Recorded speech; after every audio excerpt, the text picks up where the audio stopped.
Hey guys, we're doing a lot of dangerous dynamic stuff on this show. Don't try this stuff at home. As a SEAL for 12 years, I learned quick that testing and evaluation are critical. I want to have the zip ties knuckle to knuckle. You have no idea what works and what doesn't until the bullets actually start flying. And now that I'm out, I get tons of people asking me all the time about their favorite TV shows and movies. What's realistic and what isn't? Well, there's only one way to find out. It's time to put Hollywood to the test. I'm Dom Rosso, and this is Media Lab.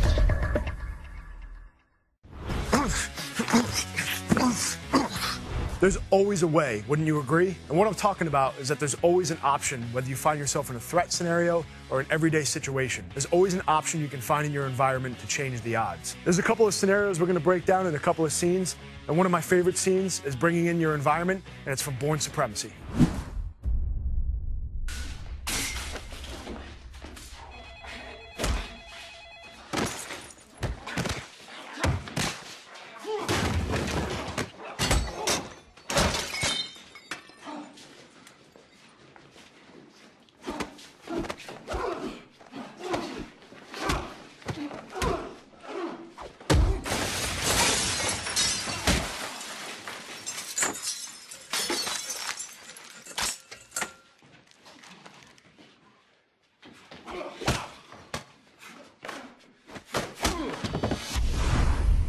The main thing is when he produces his blade and you want to start creating space and using your environment, you've got to create distance. If he fully extends his blade, what do I have right here? I can't reach him as well as he can reach me. He's got this blade into my neck. So how do I even the playing field? He grabs a magazine, and you can see this. If you actually look it up, look up Millwall brick. What's paper made out of? It comes from wood, right? So if this is solid and you roll this up tightly, you can actually use this as a weapon. You can see how hard this can actually get with a few good strikes, that I can have something that's going to be effective striking this guy. So he extends again. Now I extend.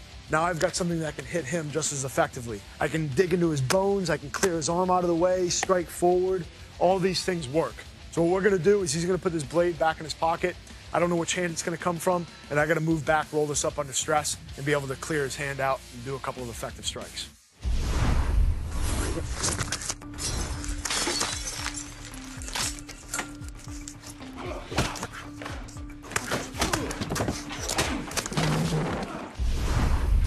How'd that feel?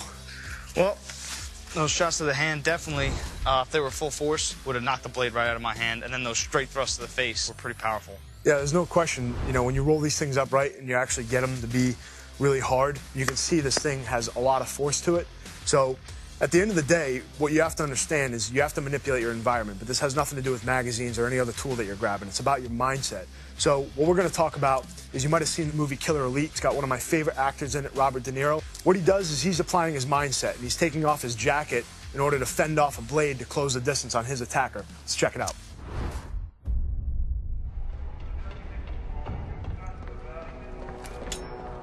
This is a great scene because we're always talking about there's always a way, right?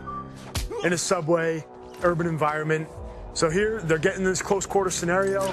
He produces the blade, so what does he do? He uses his environment, grabs the jacket, wraps it around his wrist, short strikes with the elbow, manipulates him with the jacket, and of course he muffles him here with a couple of smacks to the face. It's using your environment. There's always a way. Let's take this and put it to the test.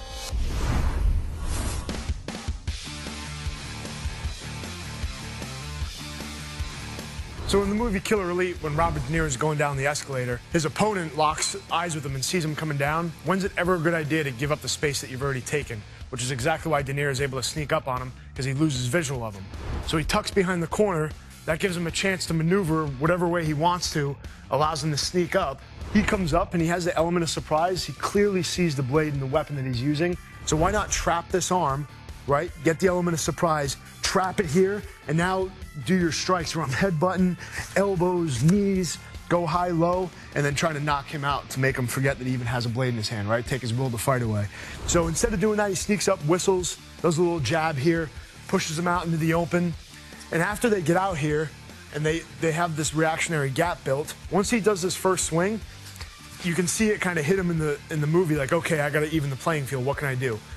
There's always a way. Use your environment. He's got a jacket on, so he takes it off. He ends up wrapping it around his arm. Yeah, I've seen that exact tactic used in some World War II manuals when they used to teach hand-to-hand to the special services to wrap that jacket around their arm to fend off blade attacks. It's amazing what combatives you see come out of World War II and all the basics, right? Stick to the basics. So here he takes his first swing. He ends up blocking high, right? He's able to recock and re-engage. Once he hits this low strike, he wraps his arm up. He still has the ability to throw a couple of strikes. He throws 2 elbows to the head. Once he does that, he goes right into a throat wrap with the jacket, which is great. Right now he's got control over him. Boom, he's slamming him right into this newspaper box. Ends up stunning him a little bit and ends up falling down. This part right here, you know, you never want your opponent to actually see you, right? Because again, that's back to the element of surprise. So what's great about this is he covers the guy's face with his jacket. So not only can he not see him punching, but now he's muffling any sound that he's making. It's a public place, right? So trying to keep it quiet and do it discreet. Boom, he lays a strike on. Now he's got other targets he's going to, so this isn't his primary focus. He's trying to get by here. Kicks the blade away. Maybe if he comes back and he's conscious, he's searching around for the blade, a little stunned. But his primary mission is to get through this guy, right? So he didn't spend much time with him. So we're going to take this, we're going to go in full speed, and we're going to break that down right now.